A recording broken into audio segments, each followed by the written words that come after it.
This year at 1:30 p.m., the parking lot was completely full.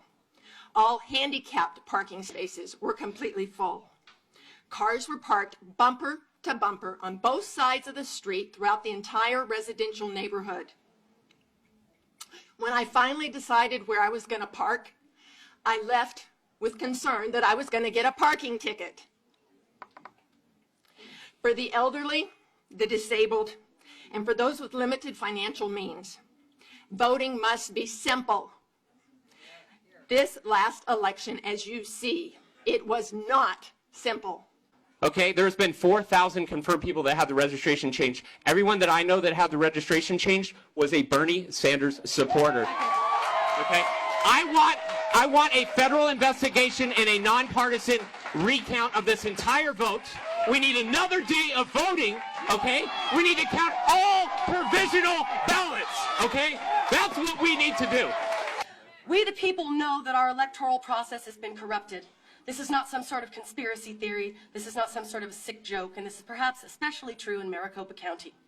In 2012, the Spanish sample ballot in my district had the wrong date printed on the Spanish ballot and only on the Spanish ballot. In 2016, polling sites show a clear division at McDowell Road. This is especially disturbing because until the late 1960s, people of color were not allowed to live north of McDowell Road. Voter suppression was blatant in Maricopa County. The racially and economically oriented placement of polling sites is disgraceful. I hope that all of you have taken the time to look at a map and see how few polling places were available in South and Southwest Phoenix, south of McDowell Road. The fraudulent fiasco guised as a presidential primary on March 22nd, 2016 needs to be nullified, and constituents need to be allowed to vote. Some of us to re-vote. All who were not able to vote need to be recognized, and all votes need to be counted. Many petitions are currently circulating for an investigation of this atrocity and a re-vote on June 7th. Hundreds of thousands of signatures on over a dozen such petitions have been created. Let that implore you. All right. I spent 5 hours in line. Pandering to the elite while neglecting the poor is a recipe for corruption, and we are a living example right here, right now. The corruption has become so established that it got comfortable. So comfortable that it got lazy. So lazy that you got caught. Yeah! No more voter suppression can be tolerated in Maricopa County. We demand that our votes be counted. We demand a re-vote on June 7th with an open primary. Current corruption needs to be held accountable. Thank you so much. You are Joe Arpaio's snake in the glass, and we see you. Thank you. The next. No, ma'am. Now you know why they didn't want me to speak. And I want us to all understand something. This is not a partisan issue. This is an American issue. And it does not matter who you are. It does not matter if you are elected. It does not matter who your person or candidate was. This was a travesty of justice and made us an international laughingstock. And last thing, I do understand. I do understand.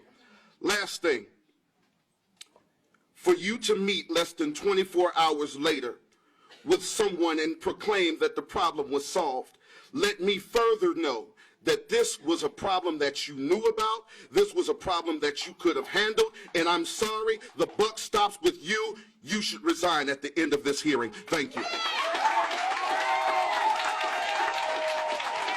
If you can make it a crime for a citizen to help somebody vote and successfully help them to vote, why can't you make it a crime when you deny 1,000 people the right to vote under the color of authority?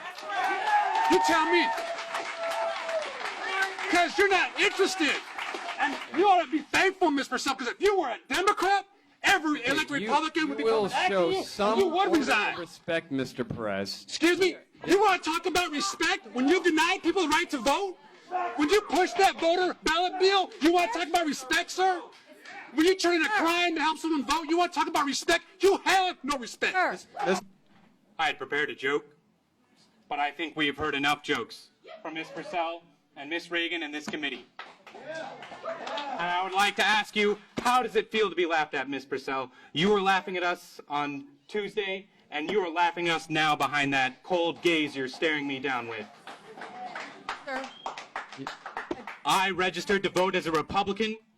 I was denied my right to vote. They gave me a fraudulent identification as party not declared. I have not changed my address in 10 years. I registered to vote on time.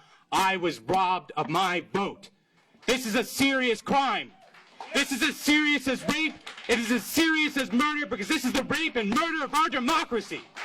And I demand that someone be held accountable. If not you, Ms. Purcell, then who? If not you, Ms. Reagan, then who?